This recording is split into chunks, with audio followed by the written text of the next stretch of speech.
1. 손오공의 탄생. 시에 말하기를 혼돈 아직도 나뉘지 않아 천지는 어지럽고 망망묘묘하여 사람도 보이지 않도다. 반고가 홍몽을 깨친 이후로 개벽은 이로부터 청탁이 판별되도다. 무생을 덮고 채워 지인으로 우러르고 만물을 발병하여 모두 선을 이루도다. 조화회원의 공을 알려하면 모름지기 서유석액전을 볼지어다. 서유석액전이란 이 길고도 재미있는 이야기의 미천이 될 명본 서유기의 조본이라고 생각되나 그러면 이 세상의 운수는 어떻게 정해져 있는 것일까? 듣건대 대체로 천지의 수는 12만 9,600년을 일원으로 삼는다. 일원을 12회로 나누는데 그것은 즉자, 축, 인, 묘, 진, 사, 오, 미, 신, 유, 술, 해 12지이다. 1회는 그러니까 1만 800년에 해당되는 셈이다. 이제 이것을 하루로 쳐서 따져본다면 자시에는 양기가 꾸물거리기 시작하고 축시에는 달기 온다. 인시에는 아직도 어두컴컴하다. 묘시가 되면 해가 오른다. 조반이 끝나면 진시가 되고 사시가 되면 해는 차차 올라 오시에는 하늘의 한가운데 있다. 미시에는 해가 서쪽으로 기울고 신시는 황혼, 유시가 되면 떨어진다. 술시에는 아주 어둡고 해시가 되면 사람들도 조용히 잠들어 버리리라. 이것을 천지의 운수에 비유한다면 수레가 끝날 무렵에 천지는 어두워지고 만물은 폐쇄된다. 이로부터 5,400년이 지난 해외의 초에는 새카맣게 어두워져 천지간에는 사람도 물건도 존재하지 않는다. 그러니까 혼돈이라고 한다. 다시 5,400년이 지난 해외가 끝날 무렵에는 주역에서 설명하고 있는 이른바 정이 가고 원이 오며 자외에 가까워지면서부터 또다시 점점 밝아져 온다. 하늘의 네 가지의 덕인 원영이정의 겨울이 가고 봄이 오는 말하자면 만물의 종국에서 또다시 만물의 발생으로 되돌아온다는 이야기다. 원영이정은 추나추동의 주역적인 말이고 그 덕은 인, 예, 의, 지에 각각 속한다. 송나라의 유명한 학자 소강절은 동지는 자의 반가량으로 천심의 변화가 없고 양기가 비로소 움직이며 만물은 아직도 생기지 않은 때라고 말했다. 이때에 이르러 하늘은 비로소 근원을 갖는다. 다시 5,400년 바로 자회가 되면 가볍고 맑은 것은 위로 올라가 해로 되고 달로 되고 별로 되는 것이니 이러한 일월성신을 곧 사상이라고 한다. 하늘이 자에 열렸다고 하는 것은 바로 이 때문이다. 그리고 또 5,400년 자회가 끝나고 축회에 가까워질 무렵이면 천지는 차차 굳어진다. 주역에는 크도다 건원이여, 지극하도다 곤원이여, 만물이 의지에 생기고 좇아서 하늘을 잇도다 하고 말하고 있거니와 이때에 이르러 땅은 비로소 굳어진다.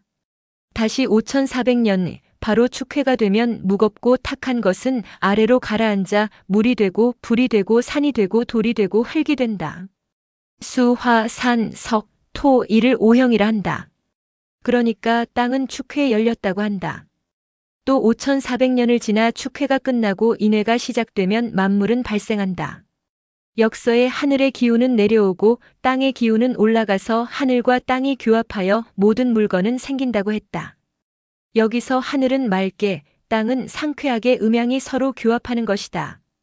다시 5,400년 바로 인회가 되면 사람이 생기고 새가 생기고 짐승이 생긴다. 이것을 가리켜 천지인 삼재의 자리가 정해졌다고 한다. 그래서 사람이 인해 생겼다는 것도 이 때문이다. 이렇게 해서 반고가 세상을 열고 사망이 세상을 다스리고 오제가 윤기를 정하게 된 이 세계는 커다랗게 네 개의 대륙으로 나누어졌다. 동승신주, 서우하주, 남선부주, 북거로주가 그것이다. 이 책의 이야기는 오직 동승신주에서 일어난 일들 뿐이다. 화과산 선석에서 태어나다. 동승신주의 바다 저편에 오래국이라는 나라가 있고 근처에 큰 바다를 끼고 있었다. 그 바다 가운데 화과산이라고 부르는 명산이 하나 있었는데 이 화과산이야말로 10주의 조맥, 3도의 주봉인 것이다. 청탁이 갈라지고 홍몽이 판별된 후에 이루어진 실로 다시 없이 아름다운 명산이었다. 이 화과산의 꼭대기에 선석이 하나 있었다.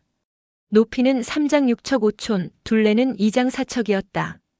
3장 6척 5촌의 높이는 천주 365도, 2장 4척의 둘레는 정서 24기의 기후에 준한 것이었다. 바위 위에 9980이 있는데 이것은 다름 아닌 908궤를 본뜬 것이었다. 사면에는 나무가 전혀 없어 그늘이 될 만한 것은 아무것도 없었고 다만 좌우에 잔디가 약간 깔려 있을 뿐이었다. 천지가 개벽된 이래로 이 돌은 낮이나 밤이나 매양 천지의 진수와 1월의 정화를 감수하며 그 속에서 젖고 있었으나 오랜 세월이 지남에 따라 그것은 마침내 영통한 뜻을 품게 되었고 내부의 선태를 가졌다. 어느 날엔가는 이 신령스러운 돌이 벼란간 갈라지며 공만한 크기의 돌알 하나가 그 속에서 나왔다. 돌알은 바람을 쐬자 돌 원숭이로 변하여 오관이 굽이되고 사지가 명확할 뿐 아니라 어린아이처럼 기기도 하고 달리기도 했다.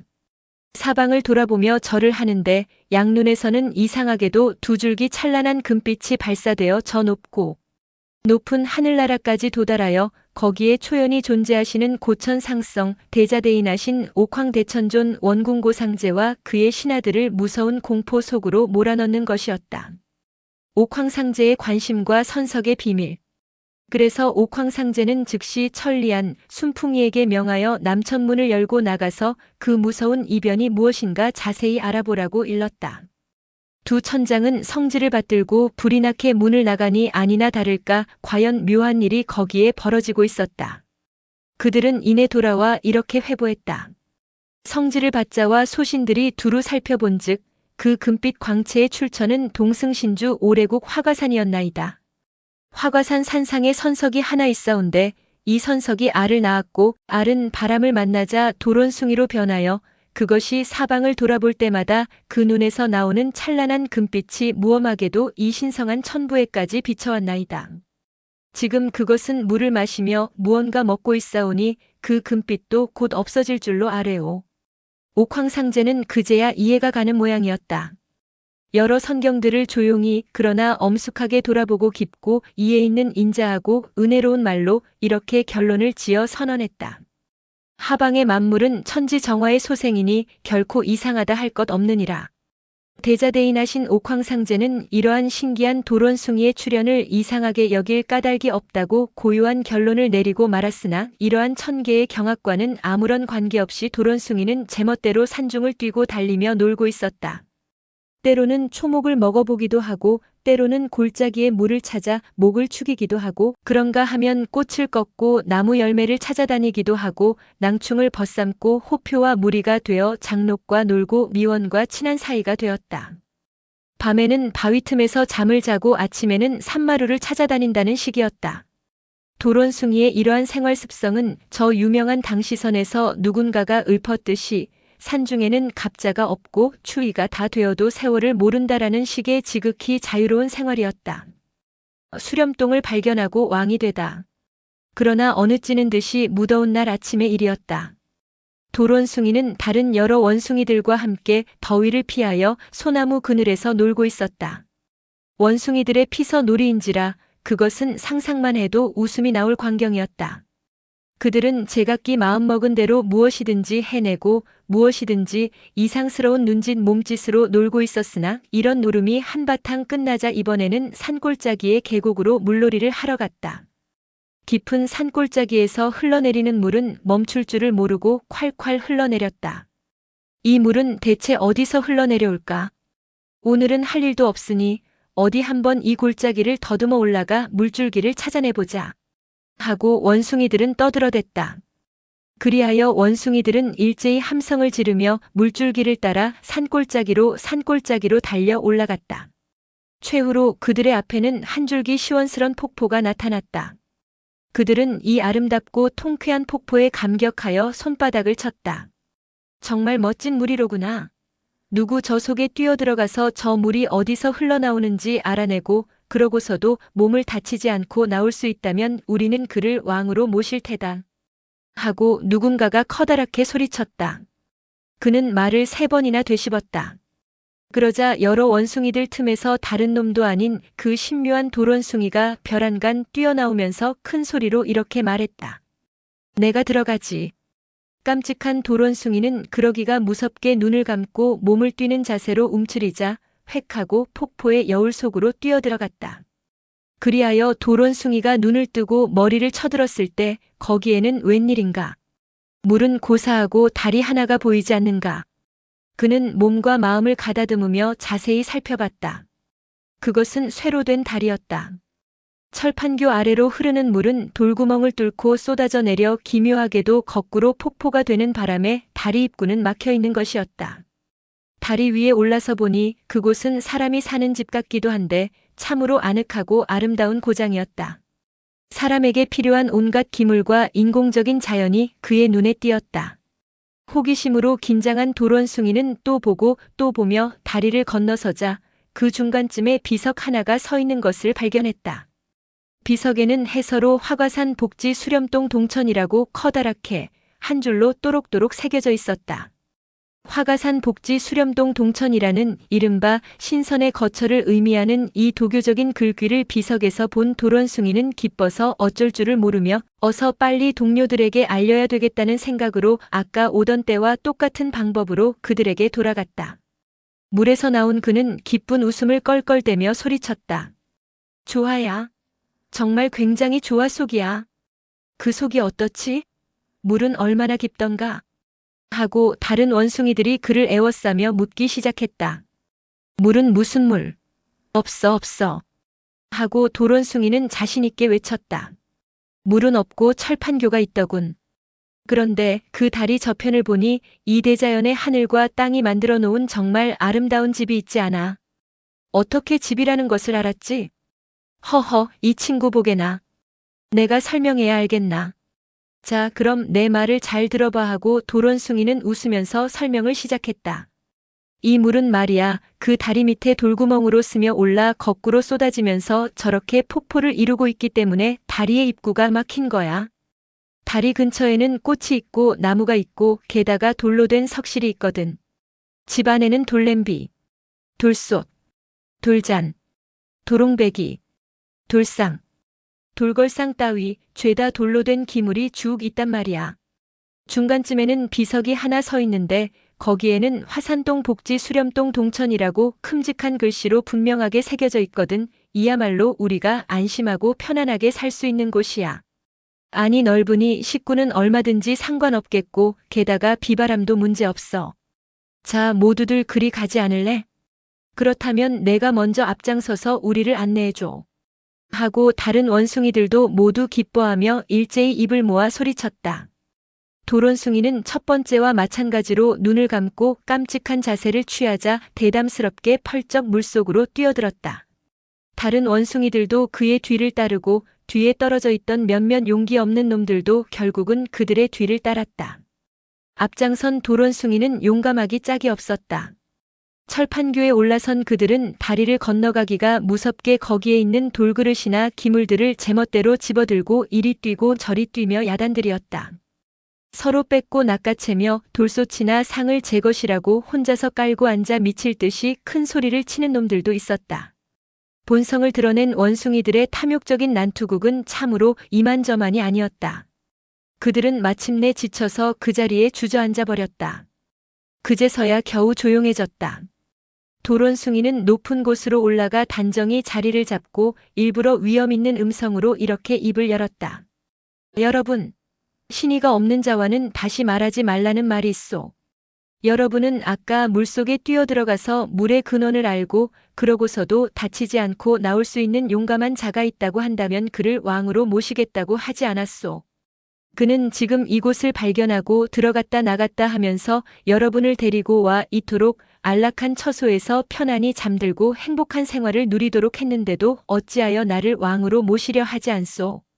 원숭이들이 이 말을 듣자 슬금슬금 일어서서 연치대로 발열을 짓고 꿇어 엎드려 도론숭이에게 제법 신하다운 절을 올리며 입으로는 저마다 천세대왕 하고 소리소리 외쳤다. 도론숭이는 이렇게 해서 왕위에 오르자 자기의 이름에서 돌석자는 없애버리고 미후왕이라고만 부르게 했다. 미후왕은 자기를 애워싸고 있는 원후, 미후, 마후 따위 가지각색 원숭이 무리들을 이끌고 적당히 군신의 서열과 내외의 관을 정한 다음 아침에는 화과산으로 놀러 나가고 저녁에는 수렴동으로 돌아와 잠을 자는 식의 지극히 행복한 그날을 보냈다. 그는 나는 새들의 무리에 들지도 않고 그렇다고 달리는 짐승의 무리에 편들지도 않으며 오직 혼자서 왕으로서의 행복한 생활을 즐겨가기만 했다. 게다가 화과산의 풍부한 자연은 이러한 그의 생활에 아무것도 부족함이 없게 해주었다. 장생불로를 찾아서 이러기를 4,500년이었다. 미후왕은 어느 날 원숭이들과 주연을 베풀고 있다가 돌연 눈물을 뚝뚝 떨어뜨렸다. 원숭이들은 놀라고 당황하여 어떻게 할 바를 모르며 마침내 그에게 절을 올리면서 물었다. 대왕, 무슨 일로 이렇게 근심하시나이까? 나는 이와 같이 기쁨과 즐거움 속에 있으면서도 얼핏 앞일을 생각하면 나도 모르게 공연히 슬퍼진단 말이다. 하고 미후왕은 여전히 눈물을 떨어뜨려 대답했다. 원숭이들은 웃었다. 대왕, 우리들은 이와 같이 선산복진 고동신주에서 아무것도 거리낌 없이 자유스럽게 지내고 있어온데 여기에 또 앞일을 생각하며 슬퍼할 필요가 있겠나이까? 그야 지금은 인간의 왕이 만들어 놓은 법률이나 다른 금수의 위력에 겁낼 까닭도 없겠지. 그러나 장차 나이를 먹고 늙어버리면 저 불쾌하기 짝이 없는 염라왕의 소나귀에 들어가고 만단 말이야. 한번 좋으면 그뿐, 그때는 이 세상에 살았다는 게 안 산 거나 마찬가지, 영원히 천상의 이름을 남길 수는 없는 것 아닌가. 이런 말을 듣자 다른 원숭이들도 슬퍼진 모양이었다. 그들도 눈물을 철철 흘리며 덧없는 세상을 나무라기 시작했다. 그러자 그 중에서 팔이 길기로 유명한 통비원우 한 마리가 뛰어나와 큰 소리로 말했다. 대왕께서 그토록 앞날을 염려하심은 이른바 도심의 개발이라는 것이오이다. 그런데 이 세상의 5가지 종류의 생물 중에 염라왕도 어떻게 못하는 3가지가 있나이다.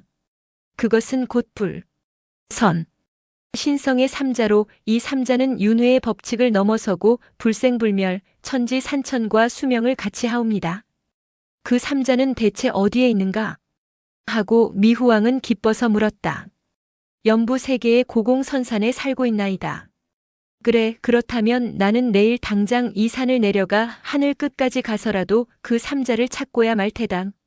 그리하여 그들로부터 불로장생의 법을 배워 염라왕의 환난을 피해보리라.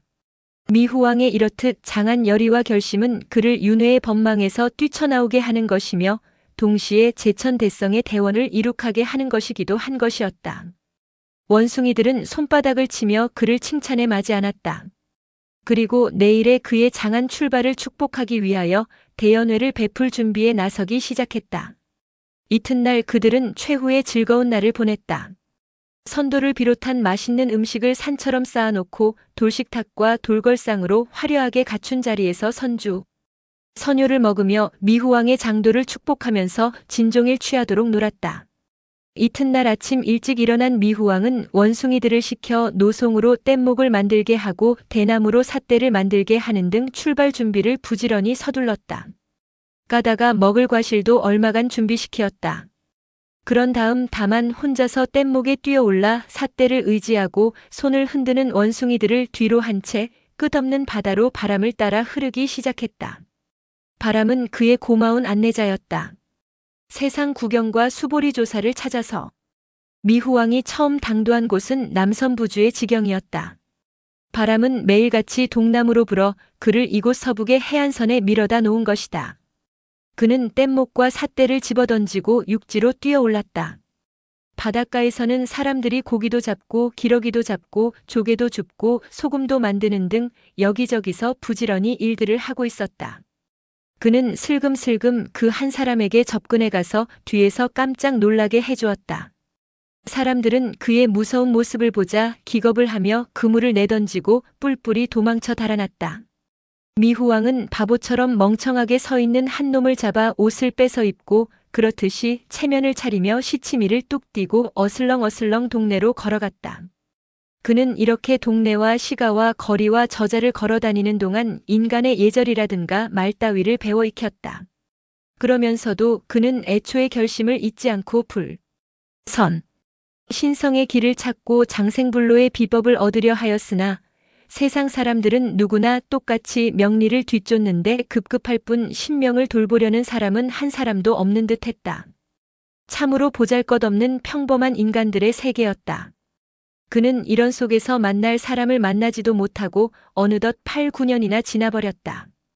그는 서양대해를 눈앞에 바라보는 해안선에 이르렀다. 저 바다 밖에 자기가 찾는 신선이 있으리라고 혼자서 꼭 믿은 그는 다시 뗏목을 만들어 타고 그 바다를 서쪽으로 향해 떠갔다. 미후왕은 서우하주의 지경에 올라섰다. 육지에 올라서서 얼마간 들어가니 참으로 처음 보는 높고 깊고 험한 아름다운 산이 하나 보였다. 산기슭에까지 아름드리 수목들이 꽉 차 있는 무서운 산이었다. 그는 낭충이나 호표를 겁낼 까닭도 없는지라 깊숙이 산꼭대기에 올라가 보았다. 신선이 있으리라는 그의 신념은 이 산 중에서 더욱 확실해졌다. 고동선산이란 바로 이런 산을 두고 하는 말이 아닌가 하고 자기 딴에도 신비스러운 산의 형세에 감명해서 바라보고 있을 때 벼란간 숲속에서 사람의 노랫소리가 들려왔다. 그는 그쪽으로 달려가 그 노래를 들어보았다. 바둑 구경을 하는 동안 도끼자루는 썩었도다. 나무 찍는 소리 쿵쿵하고 구름 근처 골짜기를 서서히 거닐며 나무를 팔아 술을 사고 미친 듯이 웃으며 스스로의 정을 달랜다네. 푸른 오솔길에 가을은 높고 달을 바라보며 솔뿌리를 베개 삼고 눈을 뜨면 하늘은 밝았다네. 정든 숲을 알아보며 언덕을 오르고 산마루를 넘어 도끼를 잡고 해묵은 등나무를 찍는다네. 걷어서 한 짐을 만들고 저자를 거닐며 노래 부르고 쌀 서대와 바꾼다네. 더 다툴 것도 없이 나무값은 묻어나도다. 재치와 샘을 잘하지도 못하고 영욕도 없고 그렁그렁 살아간다네. 상봉하는 곳 선이 아니면 도로다. 조용히 앉아 황정경을 외노라. 이러한 묘한 노래를 부르며 도끼를 손에 쥐고 나무를 하고 있는 나무꾼의 모습은 미후왕의 눈에 참으로 비범한 인물로 비치었다. 그는 기뻐서 어쩔 줄을 모르며 그의 앞으로 달려갔다. 신선님 인사 올립니다. 나무꾼은 놀라며 도끼를 집어 던지고 답례를 했다. 천만에. 나는 의식조차 제대로 갖추지 못한 사람이요. 신선이란 당치도 않은 말씀. 신선이 아니시라면 어떻게 신선의 말씀을 하실 수 있소이까? 하고 미후왕은 한 발짝 더 다가들었다. 내가 무슨 신선의 말을 했던가요? 상봉하는 곳 선이 아니면 즉 도로다. 조용히 앉아 황정경을 외노라 이렇게 노래 부르는 것을 방금 들었는데 황정은 도덕경의 진언이 아니오? 신선이 아니고서야 어찌 이런 말씀을 하실 수 있겠습니까? 나무꾼은 그제야 웃으며 이렇게 대답했다. 솔직히 말씀드리리다. 그 노래는 만정방이란 노랜데 어느 신선한테 배운 거요. 그 신선은 나와 이웃간으로 내가 고생하는 것을 보고 기분이 우울할 때에는 불러보라 그러면 기분이 풀리리라 하면서 가르쳐준 거요. 그래서 지금 그 노래를 불러본 건데 그만 당신한테 들켰구려. 댁에서 신선과 이웃간이시라면 왜 그분을 따라 업을 닦지 않으시오? 장생불로의 법을 배우면 좋지 않으시오. 나는 팔자가 사납게 타고난 사람이랍니다. 하고 그는 어렸을 때 아버지가 돌아가시고 형제자매도 없이 혼자서 홀로 있는 늙은 어머니를 봉양해 가고 있다는 여러 가지 어려운 사정을 늘어놓았다. 미후왕은 그를 효자라고 칭찬했다. 그리고 그 신선이 있는 곳을 가르쳐달라고 하자 나무꾼은 바로 여기라고 대답했다. 그의 설명에 의하면 이 깊고 험한 산은 영대방 촌산이란 산이었다. 산 중에 4월 삼성동이란 동굴이 있고 그 속에 신선이 하나 있으니 이름하여 수보리조사라는 것이었다. 조사에게서 나온 제자는 이루 다 헤아릴 수가 없고 지금도 30-40명이나 되는 제자들이 그의 밑에서 돌을 닦고 있다는 이야기였다. 저 산길을 나무로 7-8리가량 가면 바로 거기요. 하고 나무꾼은 손을 들어 가리켰다. 미후왕은 나무꾼의 두 손을 잡고 그곳까지 안내해달라고 졸랐다. 그 양반 정말 딱한 양반이군. 방금 내가 말하지 않습니까? 그래도 모르겠어요. 내가 만일 당신을 따라간다면 나는 어떻게 되란 말이오. 늙은 어머님은 누가 봉양하오. 나는 나무를 하지 않으면 안 돼요. 어서 가요. 미후왕은 할 수 없이 인사를 하고 혼자서 그곳으로 향해 갔다. 깊은 숲을 빠져 고개 하나를 넘어서 7-8리가량 가니까 과연 동부 하나가 보였다. 장소도 다시 없을 명당이라고 생각되었으나 동문은 굳게 잠겨 근처에 사람 하나 볼 수 없었다. 얼핏 옆을 보니 거기에 비석이 하나 서 있고 비면에는 영대방 촌산 4월 삼선동이라고 큼직하게 새겨져 있었다. 미후왕은 기뻐서 어쩔 줄을 모르고면서도 문을 두드릴 용기가 나지 않았다. 그래서 그는 소나무를 타고 올라가 가지 끝에 앉아서 송시를 따서 그것을 우물우물 먹으면서 시간을 보냈다. 잠시 후 삐걱거리는 소리와 함께 동문이 열리며 안에서 선동 하나가 나와 커다랗게 소리쳤다. 누구야? 거기서 수선을 떠는 놈이? 미후왕은 획하고 단숨에 나무에서 뛰어내려 그의 앞에 머리를 조아렸다. 나는 돌을 찾아 선을 배우려는 자입니다. 수선이란 당치도 않은 말씀이요. 당신이 돌을 닦으러 오신 분인가요? 하고 선동은 웃으면서 말했다. 그렇습니다. 방금 우리 사부님이 와탐에서 내리시어 단에 오르셔가지고 강도를 하시던 중인데 별안간 너 나가서 문을 열어라 밖에 돌을 닦으러 온 자가 있으니 안내해 오도록 하라 하셨는데 그러면 당신이었던가요? 그럼요. 나죠. 그러면 나를 따라 들어오시오. 미후왕은 옷자락을 단정히 여미고 동자를 따라 안으로 들어갔다. 심각경루는 층층으로 겹쳐 있어 안으로 들어가면 들어갈수록 그의 눈을 황홀케 할 정도였다. 요대 아래까지 쑥 들어가자 대상에 높이 단좌하고 앉아있는 수보리 조사가 보였다. 그 양쪽 대하로 30명가량의 제자들이 줄을 지어 시립해 있었다. 이것이야말로 과연 대각 금선의 티 없는 모습, 서방의 묘사우조보리로다. 공적 자연하여 변화에 따르고 진여의 본성은 일을 하는 대로 버려둔다. 미후왕은 조사를 보기가 무섭게 넙죽 꿇어 엎드려 몇십 번 머리를 조아렸는지 모른다. 입으로는 쉴 새 없이 이렇게 중얼거리고 있었다. 사부님, 이 제자는 정성껏 절을 올리나이다. 그대는 어느 곳 사람인고? 우선 관양 성명부터 밝히고 인사는 그 다음이다. 하고 높이 단좌한 조사가 위엄 있는 어조로 물었다. 제자는 동승신주 오래국 화과산 수렴동 사람이오이다. 저놈을 내쫓아라.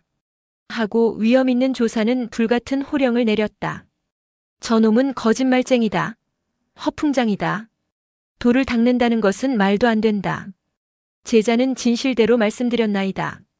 결코 거짓이 아니오이다. 하고 미후왕은 당황하여 이마를 아예 땅바닥에 붙이고 말했다. 내가 진실이라면 어찌하여 동승신주란 말을 쓰는고? 거기서 예까지는 큰 바다가 둘이나 있고 또 하나 남선부주라는 대륙이 있거늘 어떻게 여기까지 올 수 있단 말인가? 제자는 바다에 뜨면 바다를 건너고 육지에 오르면 사방을 유력하여 10몇 년이나 걸려서 겨우 이곳까지 왔나이다. 하고 미후왕은 여전히 이마를 땅에 붙이고 말했다. 그런 식으로 왔다면 그것도 그럴 법하군. 그러면 내 성은? 저는 성이 없나이다. 남이 나를 욕해도 아무렇지 않고 설령 나를 때린다 해도 나는 성을 안 냅니다. 그저 사과를 하면 그뿐입지요. 평생을 두고 성질을 부릴 줄은 모르나이다. 내가 묻는 성은 그 성질의 성이 아니라 내 부모의 원래의 성이 무엇이냐 이 말이다. 저는 역시 부모도 없나이다. 하고 미후왕은 여전히 열중해서 대답했다. 부모가 없다면 나무에서 나왔다는 얘긴가? 나무에서 나온 것이 아니오라 돌 속에서 자랐나이다. 화과산 꼭대기에 선석이 하나 있사온데 어느 해인가 그 돌이 터지고 갈라져서 제가 나왔다는 것만을 알고 있나이다. 그런 얘기라면 이것은 하늘과 땅이 만든 것이로다. 하고 조사는 그제야 기쁜 미소를 지어 보였다. 너 일어서서 어디 좀 걸어보아라. 내가 볼 테다.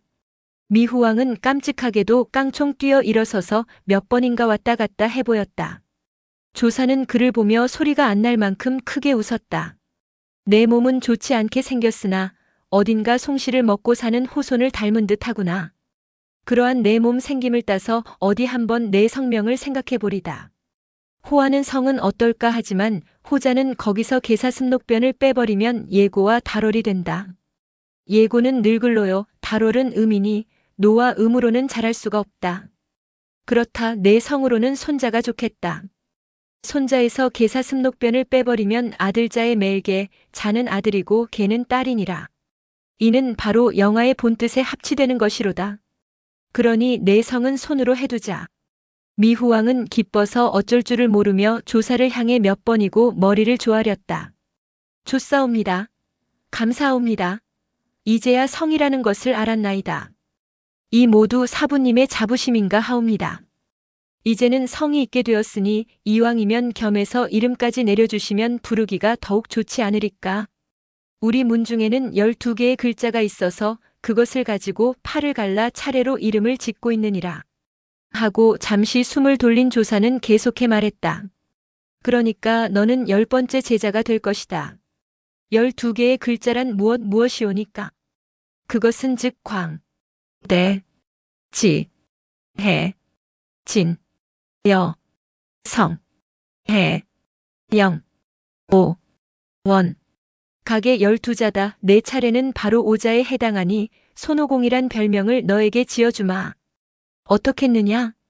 좋사옵니다. 이제부터 손오공으로 행세하겠나이다. 수보리조사 문화에서 72변과 근두운을 익히다.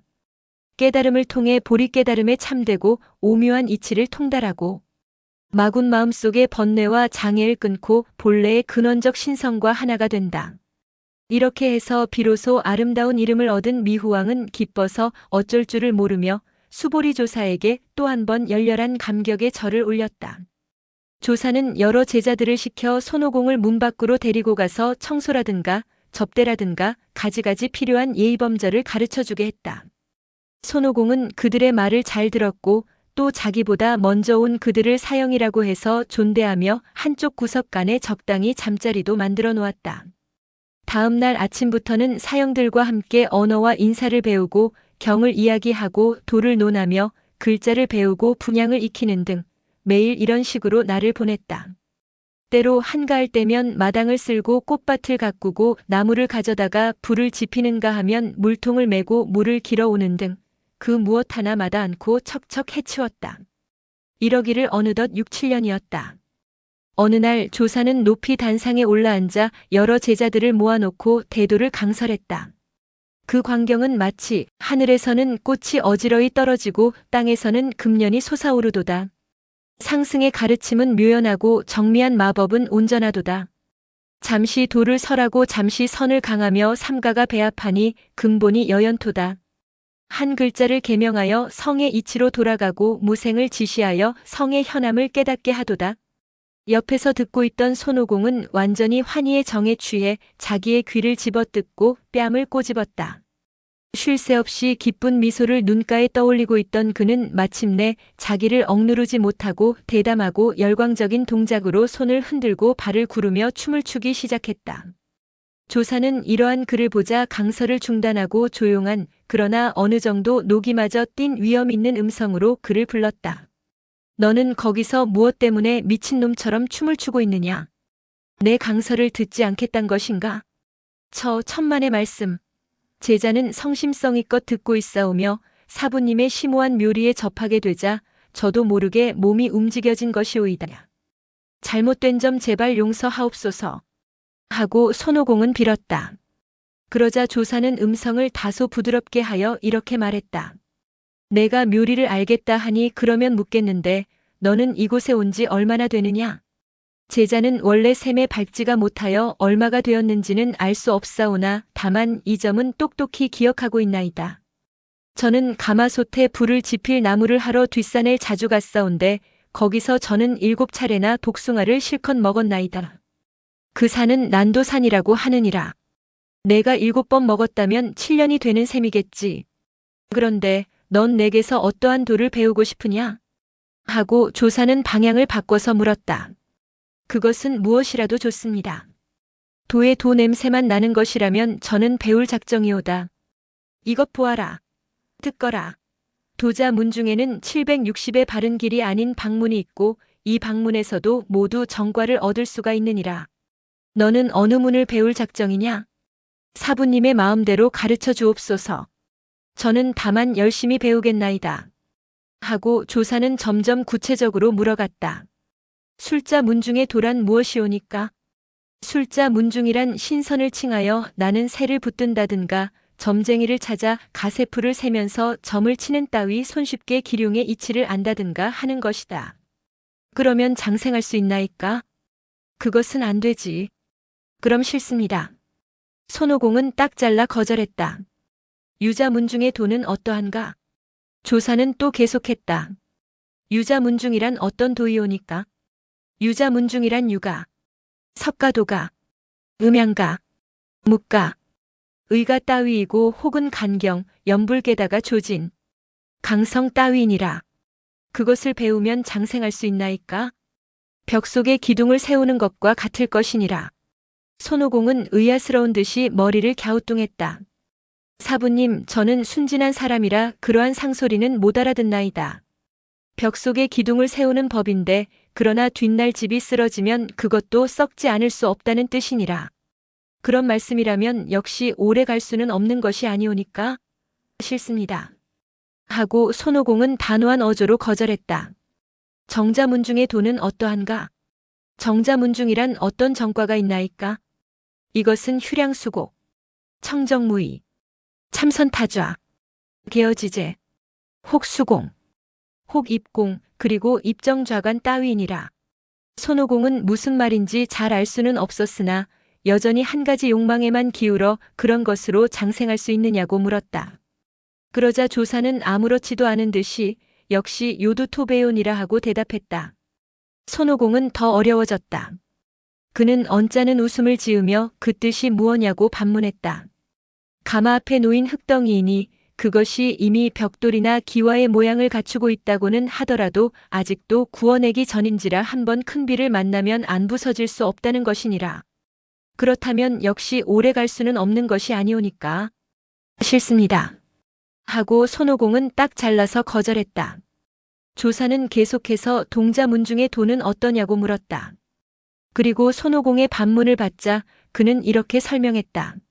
이것은 여러 가지 연구를 하는 것인데 체음보양이라든가 활질을 한다든가 배꼽을 문질러 전기를 통한다든가 방을 써서 옷을 가진다든가 띠풀을 태워 솥을 건다든가 처녀월경으로 홍연을 만든다든가 수총각의 오줌으로 추석을 만든다든가 또는 부인의 젖을 복용한다든가 하는 따위니라. 그렇게 되면 장생할 수 있나이까? 하고 손오공은 또 물었다. 이런 것으로 장생을 바란다면 그것은 수중노월이겠지. 사부님은 또 그런 문자를 쓰시는구려. 수중노월이란 무엇이오니까? 손오공은 웃으며 물었다. 달은 허공에 있고 그림자는 물속에 있다. 그런데 그 그림자는 볼 수는 있어도 잡을 수는 없거든. 그러니 이것도 필경 헛된 일이다 이것이니라. 그럼 실소이다. 하고 손오공은 또다시 결연한 태도로 거절했다. 그러자 조사는 벼랑간 녹이 띤 음성으로 호령을 하며 벌떡 일어서서 거의 눈에도 보이지 않을 민첩한 동작으로 손오공이 있는 대야로 뛰어내렸다. 그리고 손에 잡은 자막대기를 그의 코 밑에 가까이 들이대며 날카롭게 꾸짖었다. 이놈! 이 송실이나 따먹을 원숭이놈! 이것도 싫다 저것도 싫다 그럼 어떻게 하겠단 말이냐? 조사는 그렇게 꾸짖은 다음 손오공의 머리통을 자막대기로 3번 방안이 울릴 정도로 때려놓고 냉큼 돌아서서 팔을 뒤로 돌려 뒷짐을 지며 안으로 들어가 버렸다. 그가 들어간 뒤로 중문이 쾅 하고 소리를 내며 닫혔다. 다른 제자들은 놀라고 겁이나 어쩔 줄을 모르는 모양이었다. 그들은 이 중대한 사건의 원인이 손오공에 있다고 단정하며 그를 욕하고 비웃고 위협하면서 제멋대로 떠들어댔다. 그러나 손오공은 조금도 근심스러운 빛이 없이 도리어 그들을 보며 싱글싱글 웃고 있을 뿐이었다. 손오공에게는 그럴 만한 자신이 있었다. 이 남달리 눈치 빠르고 천재적인 제자는 스승의 의중을 간파해버리자 다른 동료들과 싸울 필요를 느끼지 않은 것이다. 그는 모욕과 수치의 감정을 꾹 참고 한마디도 그들에게 대항하지 않았다. 조사가 그를 3번 머리를 때린 것은 삼경을 알아두라는 것이고 손을 뒤로 가져간 것은 안으로 들어오라는 뜻이고 중문을 닫아버린 것은 그를 뒷문으로 들어오라는 뜻이 아니고 무엇일 것인가. 눈치 빠른 손오공은 이러한 스승의 뜻을 마음속 깊이 간직해 두었다. 조사는 그에게 아무도 모르는 곳에서 다만 그에게만 자기의 심오한 비법을 전수하려고 한 것이다. 손오공은 그 시각이 되도록 재미있게 놀려고만 애를 썼다. 남에게 눈치채지 않게 하기 위해 일부러 그들과 까불며 놀기도 했다. 저녁 때에는 몇 번인가 동문 밖으로 달려나가 서쪽으로 기울고 있는 해를 어린아이처럼 한쪽 눈을 지그시 감고 손가락을 펴서 재어보기도 했다. 해가 떨어져 동료들과 함께 잠자리에 들었을 때에는 자는 체 하면서 숨을 죽이고 정신을 가다듬어 보기도 했다. 산중에는 시간을 알리는 종고가 없어서 그는 자작시계를 만들어 자기 콧구멍으로 들어왔다 나갔다 하는 숨소리를 가지고 그것을 대용하는 수밖에 없었다. 워낙에 총명한 그는 그것만 가지고도 시간을 알아보기에는 충분한 듯 했다. 대략 자시라고 생각되는 시간을 전후해서 그는 아무도 모르게 소리도 나지 않게 자리에서 일어나 옷을 입고 앞문을 도둑고양이처럼 살짝 문을 열고 밖으로 나왔다. 원래가 원숭이로 태어난 손오공인지라 그만한 무형의 동작은 누구보다도 자신 있는 일이었다. 달은 고요하게 밝고 산중은 한없이 정적의 신비에 쌓여 있었다. 삼경이 거의 되어서 뒷문으로 돌아가니 그 문은 아니나 다를까 어느새 반쯤 열려 있었다. 손오공의 기쁨은 말할 수 없었다. 그는 자기의 확신을 재확인한 이중의 기쁨으로 흥분한 채 조심스럽게 그 반쯤 열린 문으로 몸을 옆으로 틀며 소리 없이 들어갔다. 조사는 저쪽을 향해 자고 있었다. 그는 와탑 앞에까지 조심스럽게 소리 없이 접근해 가서 무릎을 꿇고 앉아 기다렸다. 조사는 얼마 후 깨어나 두 다리를 쭉 펴면서 입으로는 이렇게 중얼거렸다. 어렵도다 어렵도다. 어렵도다. 나도 가장 현묘한 것. 금단 만들 것을 등한히 말지어다.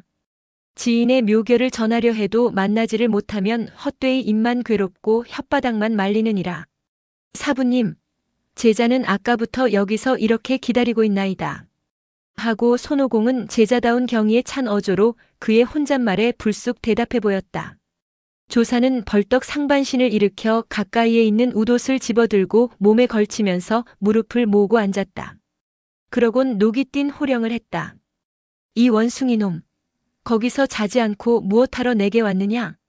사부님은 어제 단 앞에서 저에게 삼경이 되거든 뒷문으로 들어오너라. 그러면 너에게 도수를 전할 터이다라고 하셨기에 외람되나마 이토록 대담하게 타파에 대령하고 있는 것이오이다.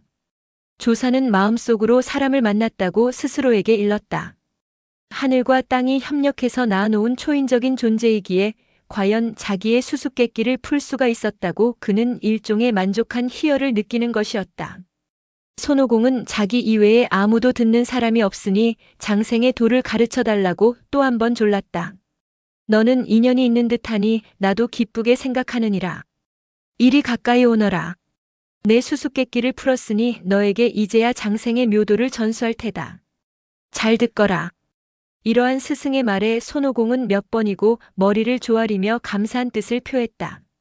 그는 한 걸음 가까이 다가가 여전히 타파에 무릎을 꿇고 들을 자세를 갖추며 손가락으로 쉴 새 없이 귓구멍을 파내고 있었다. 현밀하게 원통하는 진묘결 성명을 석수에 타설 없도다. 모든 것은 모두 정기신이로다. 삼가하여 굳게 간수하고 누설하지 말지어다. 누설하지 말라. 몸속에 간직하라. 그대 나의 전을 받으면 도는 스스로 창성하리라. 구결을 기록하면 많은 도움이 있을 것이고 사욕을 쓸어버리면 청량을 얻으리라. 달은 옥토를 감추었고 해는 까마귀를 감추었도다. 스스로 거북과 뱀이 써 서로 엉켰도다.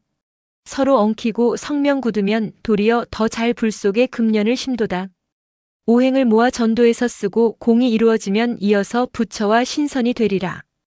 이런 식 근본 원리가 설교되자 손오공의 마음속에는 무언가 불빛 같은 것이 확 하고 켜지는 듯 했다. 영감은 힘을 얻어 활발하게 작용하고 일종의 종교적 희열이라고 할 수 있는 행복한 감정이 그를 사로잡아 그의 오성은 눈을 떠서 그는 스승의 구결을 일일이 한마디도 빼지 않고 죄다 외워버렸다. 그의 기억력은 초인적이라고 할 수 있었다. 손오공은 조사에게 깊이 사은하고 그곳을 물러나왔다. 동쪽 하늘은 어느새 새벽빛으로 환하게 물들어오고 있었다. 그는 자기의 잠자리로 돌아가 아직도 아무것도 모르고 잠들어 있는 동료들을 두드려 깨웠다. 그는 평소대로 그들과 명랑하게 지내면서 자신은 언제나 내부의 새로운 세계를 걷고 있었다. 아무도 모르게 조용히 구결을 지키고 자시 전과 오시 뒤에는 스스로 호흡을 정돈하는 등 이렇게 하는 동안 어느새 3년이란 세월이 흘러버렸다. 어느 날 수보리 조사는 또다시 보좌에 올라 여러 제자들을 모아놓고 설법을 시작했다. 여러 가지 공적인 사건이라든가 인간의 미추선악을 논제로 삼아 지극히 도덕적인 설교를 하다가 얼핏 손오공은 어디 있느냐고 물었다. 손오공은 가까이 다가가 무릎을 꿇고 여기 있다고 대답했다. 너는 요즘 어떠한 수도를 하고 있는가? 하고 조사는 위험 있는 어조로 물었다. 제자는 요즘에 와서 법성에도 어느 정도 통하고 근원도 훨씬 굳어졌다고 보옵니다.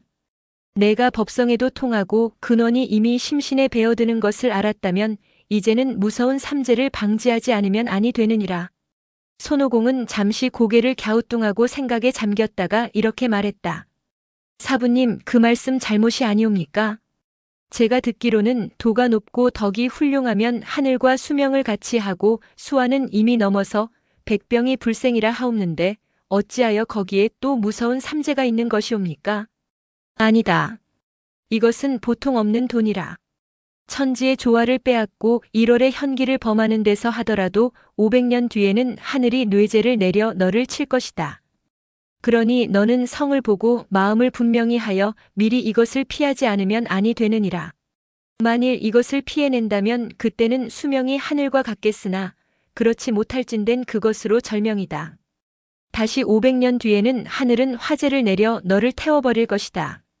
이 불은 하늘의 불도 아니고 그렇다고 보통의 불도 아닌 음화라고 부르는 것이다. 그는 여기서 잠시 말을 멈추고 손오공의 얼굴을 가만히 지켜보다가 또 계속했다. 내 몸의 발바닥에 있는 용천열에서부터 타기 시작하여 머리 꼭대기에 있는 이원궁으로 곧장 타올라간 오장은 재가 되고 사지는 모두 썩어버려 천년의 고행도 대번에 허황한 꿈이 되느니라. 다시 500년 지나면 이번에는 풍재를 내려 너를 불어버릴 것이다. 이 바람은 동서남 북풍도 추나추동의 바람도 아니니라. 비풍이라는 것이다. 머리 꼭대기에서 육부로 불어들어가 단전을 지나서 9구멍을 꿰뚫고 골육은 꺼져 없어져 그 몸은 자연히 해체되느니라. 그러니까 이러한 것을 모두 피하지 않으면 아니 되는 것이니라. 손오공은 완전히 당황하여 이마를 땅바닥에 아예 찰싹 붙였다. 그는 모골이 송연하여 부들부들 떨면서 이 무서운 삼재의 환난에서 피할 수 있는 방도를 가르쳐달라고 스승에게 열심히 졸라댔다. 그것은 그다지 어려운 것도 아니다. 하고 조사는 평범하게 대답했다. 그러나 너는 딴 사람과 같지 않아 전할 수가 없다.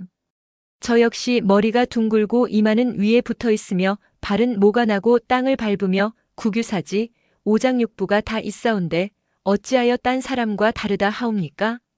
너는 과연 사람을 닮았다고 하나 다른 사람에 비하여 볼이 작지 않으냐? 손오공은 자기의 얼굴을 한 손으로 어루만져 보았다.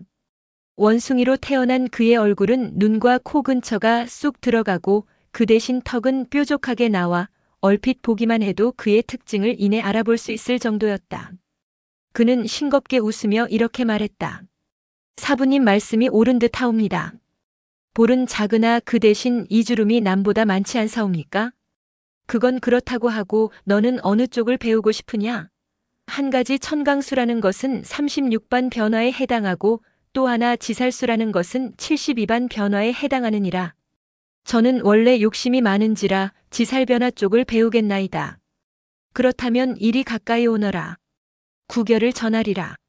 하고 조사는 가까이 다가온 손오공의 귀에 대고 무언가 소곤소곤 귓속말을 했다. 어떠한 묘법을 전했는지 그것은 이 두 사제를 젖혀놓고는 아무도 알 사람이 없었다. 다만 그 후에 손오공의 힘찬 변화가 그것이 결코 평범한 것이 아니었다는 것을 입증해주고 있을 뿐이었다. 원래 초인적인 열의와 지력과 오성을 갖고 있는 손오공은 스승이 전해준 구결을 한 가지도 빼지 않고 자수자련하여 얼마 안 가서 72반 변화를 모두 깨치고 말았다. 하루는 여러 제자들과 삼성동 앞들에서 아름다운 석양의 경치를 감상하고 있던 조사가 얼핏 생각난 듯이 그를 불러 잘할 수 있게 되었느냐고 물었다. 네. 사부님의 바다 같은 은덕을 입어 제자도 이제는 공과가 완비되고 구름에 올라 날 수가 있게 되었나이다. 하고 손오공은 자신있게 대답했다. 조사는 어디 한번 날아보라고 권고했다. 우쭐해진 손오공은 휙하고 몸을 솟구쳐 올려 군뱅이 제주를 넘으며 5-6장가량 허공으로 솟아오르자 구름을 밟고 서서 잠깐 사이에 3리 정도의 거리를 왕래해 보였다. 그리고 조사 앞에 내려서서 양손을 가슴에 대고 기쁨에 들뜬 표정으로 이것이 이른바 구름을 타는 묘술이라는 것이오이다. 하고 말했다. 조사는 웃었다. 그런 것으로 구름을 탄다고는 할 수 없느니라. 기어올랐다는 정도겠지. 예로부터 신선은 아침에는 북해에서 놀고 저녁에는 창호에 머문다는 말이 있느니라. 너는 반나절이나 걸려서 겨우 삼리밖에 못 날았으니 기어올랐다는 것도 따지고 보면 과분한 처사가 되느니라. 손오공은 어처구니가 없어서 스승의 입만을 멍하니 바라보다가 북해에 놀고 창호에 머문다는 말은 무슨 뜻이냐고 물었다. 대체로 구름을 탄다는 자는 아침에 북해를 떠나 동해, 서해, 남해 모두 돌아다니다가 다시 창호로 돌아가느니라. 창호란즉 북해를 말하는 것이다. 사해를 두루 돌아다닐 수 있어야만 그때야 비로소 구름을 탄다고 할 수 있느니라. 그것은 대단히 어렵나이다. 세상에 어려운 것이 어디 있느냐. 다만 사람들이 겁을 낸다는 것뿐이지. 손오공은 이 말을 듣자 벼랑간 용기가 솟구쳐 올랐다. 그는 그러한 등운법을 배우고 싶었다. 그래서 또 정성껏 졸라대자 조사는 이렇게 말했다. 대체 신선들이 구름을 탈 때에는 발을 밀고 일어서느니라. 그런데 너는 그렇지가 않고 이상스럽게 군뱅이 제주를 넘으며 뛰어오르는 것이 아니냐? 나는 그러한 신선들의 방법으로 너에게 근두운을 전수해 주리라. 하고 조사는 열심히 요구하는 손오공에게 구결을 전하면서 또 이렇게 말했다. 이 근두운은 결을 맺고 진원을 외고 주먹을 단단히 쥐고 몸을 흔들며 뛰어오르면 한 번 근두에 10만 8천 리나 멀리 갈 수 있느니라. 해가 저물어 모두 동안으로 들어간 뒤에도 손오공은 밤늦게까지 전심전력으로 근두운을 연습했고 이런 뒤에는 그는 아무 것에도 구속됨이 없이 제멋대로 하늘을 날며 놀았다. 다른 제자들도 이러한 손오공을 부러워해 마지 않았다. 그것은 봄이 가고 여름이 오려는 어느 날이었다. 손오공은 소나무 밑에서 여러 동료들과 놀고 있었는데 그를 부러워하는 그들의 권에 못 이겨 그는 한 가지 변화를 시험해 보이기로 했다. 그 자신도 자기의 실력을 과시해보고 싶은 충동이 없지 않았다.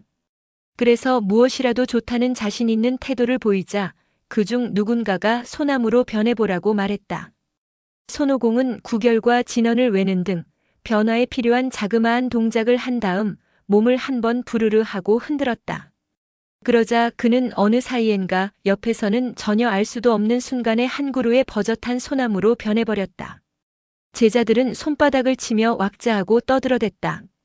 이 때문에 안에 있던 조사가 녹이 띈 얼굴로 지팡이를 끌며 달려나왔다.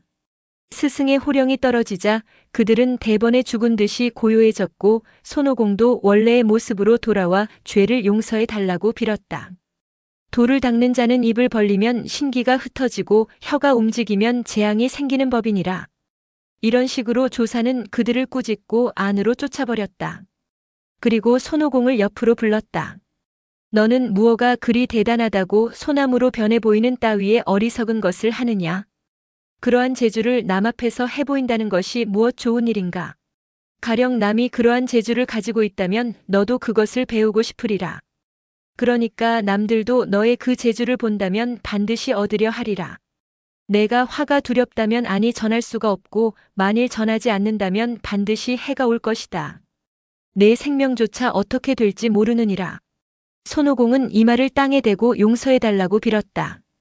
너에게 벌을 주려는 것은 아니다.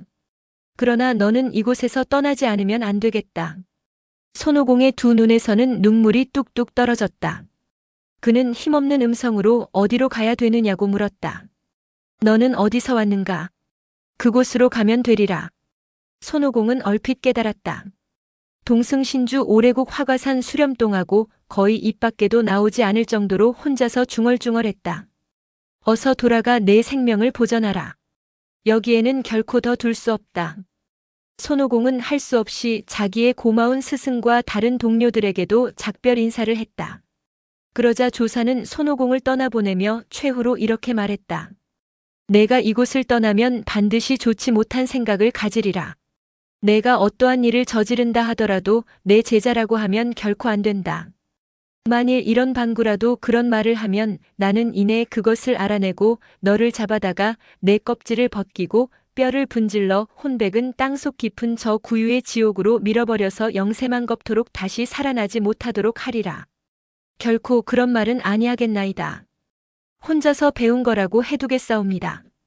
손오공은 고마운 스승에게 최후의 깊은 절을 올리고 갈라지자 근두운을 일으켜 동해로 향해 날았다. 눈 깜빡할 사이에 어느덧 화가산 수렴동이 발치에 내려다 보였다.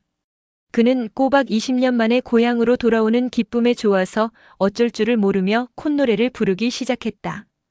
떠날 때는 범골범태 무겁기만 하더니 돌을 얻어 몸도 가볍고 육신도 또 가볍다. 세상의 뜻을 세우는 것을 긍정하는 자 없고 뜻을 세워 현을 닦으면 현은 스스로 밝아지도다. 그러나 화가산에 내려선 손오공의 눈앞에는 생각지도 않은 슬픈 불행의 광경만이 비춰졌다. 바위 틈에서나 풀 속에서나 또는 숲 속에서 그의 음성을 듣고 달려나온 가지각색 원숭이들은 그에게 이렇게 호소했다. 대왕, 어찌하여 우리를 이토록 오래 버려두신 채 돌아오시지 아니하였나이까? 정말 얼마나 기다렸는지 모르옵니다. 실은 요즘 요마 한 놈이 우리 수렴동을 침범하여 강점하려 하고 있나이다. 우리는 필사적으로 그놈과 싸웠으나 아무런 소득도 없고 도리어 많은 어린 것들만 그놈에게 잡혀갔나이다. 그래서 우리는 제대로 잠도 못 자며 대왕이 돌아오시기만을 기다렸사온데 만일 대왕님이 조금만 더 늦게 오셨더라도 이 산동은 죄다 그놈의 것이 되었겠나이다. 네, 그러하오이다. 그놈은 자칭 혼세마왕이라 하옵고 북쪽에 사는 듯 하온데 거리가 얼마나 되는지는 알 수 없나이다. 언제나 비바람을 휘몰며 안개처럼 가고 구름처럼 오는 고로 그놈의 정체를 전혀 알 수 없나이다. 그러면 이제부터 내가 만나보고 올 테니 너희들은 안심하고 기다려라. 손오공은 한마디를 남겨놓고 즉시 근두운을 일으켜 북쪽으로 날았다. 얼마 가지 않아 험한 산 하나가 내려다 보였다. 3계를 이루는 간원산, 5행을 기르는 수장동이라는 산으로 손오공은 이 산의 형세를 주의 깊게 내려다보고 있으려니까 무언가의 말소리가 들리고 수장동의 문 앞에서는 몇몇 자그만 요괴들이 춤을 추며 놀고 있었다. 손오공이 내려서자 그들은 놀라서 도망치려고 했다. 꼼짝 말라. 나는 여기서 정남쪽 화가산 수렴동의 주인이시다.